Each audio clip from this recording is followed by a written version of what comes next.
Ok, alors hier on a fait une vidéo qui montrait qu'il y avait un signal sur Bitcoin qui était hyper important. Aujourd'hui, on a un deuxième signal qui est au moins aussi important et là ça me dit qu'on est vraiment très proche du bottom.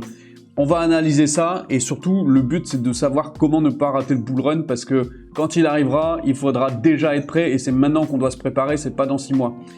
Première news, on a le groupe CME qui annonce qu'il s'apprête à adapter le modèle de trading permanent, c'est-à-dire 24 sur 24, 7 jours sur 7, qui prévaut sur le marché des crypto-monnaies. Donc CME, c'est un marché des dérivés, le plus gros marché des dérivés au monde, qui aujourd'hui est ouvert sur des horaires de marché très classiques. Le problème, c'est qu'il y a Hyperliquid, on en revient toujours à Hyperliquid. Hyperliquid, lui, il s'en fiche, il propose du marché des dérivés 24 sur 24, 7 jours sur 7. Donc ce qui se passe, c'est que le week-end, même le week-end, grâce à Hyperliquid, aujourd'hui, on peut faire du trading, par exemple, d'or ou d'argent. Et donc, il se passe des choses pendant le week-end, il se passe du trading pendant le week-end. Et pendant le week-end, Hyperliquid, lui, génère des frais de transaction. Là où CME, lui, ne gérait pas de frais de transaction le week-end parce qu'il était ouvert seulement aux horaires habituels. Et donc là, ils se disent, attendez, moi aussi je veux ma part du gâteau, moi aussi je veux tout simplement proposer ces produits-là pour faire encore plus de frais.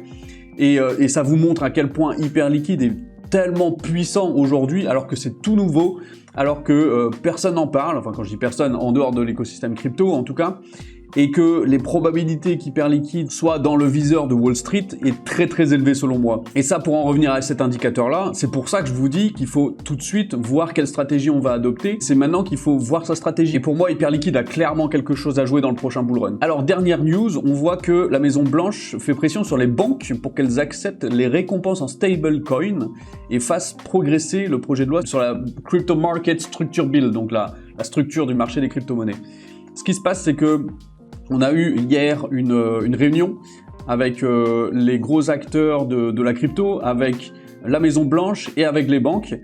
Et ce qu'ils sont en train d'essayer de faire, l'administration de Trump, c'est tout simplement de dire aux banques, si un utilisateur détient des stablecoins dans une banque, ils vont être forcés de redistribuer des récompenses, de distribuer tout simplement des taux d'intérêt à ces utilisateurs. Alors mon avis personnel là-dessus, c'est que récemment, l'administration Trump était très occupée avec d'autres sujets que la crypto, et maintenant qu'ils ont résolu toutes ces affaires, là en ce moment ils attaquent à fond, il y a beaucoup de messages de la Maison Blanche qui nous disent qu'ils veulent pousser vraiment la crypto encore plus, il y a beaucoup de news qui vont dans ce sens-là.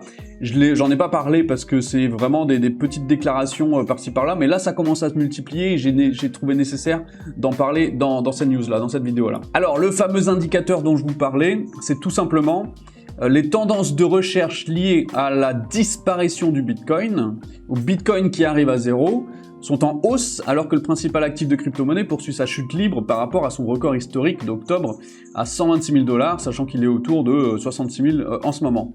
Donc c'est les données de tendance Google qui montrent les requêtes mondiales pour Bitcoin vaut un zéro et Bitcoin est-il mort ont atteint leur plus haut niveau depuis 2022 en tant que publication virale X soulignée cette semaine. Donc ça, c'est clairement le genre de signal que j'attends pour un bottom parce que c'est systématique. À chaque fois que vous avez beaucoup de gens qui disent « Ah ouais, ça y est, est-ce que c'est mort, machin, allez, c'est fini », il y a de moins en moins de gens dans l'écosystème crypto, c'est de plus en plus boudé, en plus les altcoins se sont fait déchirer, et bah c'est souvent, et c'est quasi systématique, dans ces moments-là de peur extrême, que vous avez un bottom qui se profile. Donc si on fait le combo avec le bottom d'hier, en plus de celui-là, on a vraiment, pour moi, un timing de bottom. Ça ne veut pas dire que 66 000 c'est le point bas, on peut tomber à 55 000, 53 000, même peut-être en dessous. Mais par contre, on est dans une zone d'achat qui est potentiellement exceptionnelle, et c'est pour ça que moi, à titre personnel, je pense qu'un DCA, donc c'est-à-dire qu'un dollar cost averaging, acheter par exemple toutes les semaines 100 $ de Bitcoin, admettons, ou d'une autre crypto-monnaie, ça fait sens. Faire ça pendant quelques mois pour lisser son prix d'achat, ça peut être extrêmement intéressant pour se préparer pour le bull run qui arrive. Alors quand est-ce qu'il arrive? Je peux pas dire, j'ai pas de boule de cristal, mais ce que je sais c'est que le point bas actuel de Bitcoin ne va pas rester comme ça ad vitam aeternam, et que même si on s'est pris des claques sur les altcoins, ce qui est vrai, et que ça va être très difficile de s'en sortir sur les altcoins, avec la bonne méthode, avec la bonne stratégie, on va pouvoir vraiment sortir son épingle du jeu. Et pour moi, Hyperliquid, encore une fois, a vraiment son mot à dire dans la prochaine alt season, et ce sera probablement même Hyperliquid qui va marquer la tendance. À une époque où c'était Ethereum. Le problème c'est qu'Ethereum, pendant la alt season précédente, entre 2023 et 2026, l'Ethereum n'a absolument rien fait. Alors qu'en parallèle, le Hyperliquid est en train de révolutionner le marché, on le voit avec la news CME. Donc mon conseil, c'est prenez un temps de réflexion, prenez un papier, un crayon, faites-vous une stratégie d'achat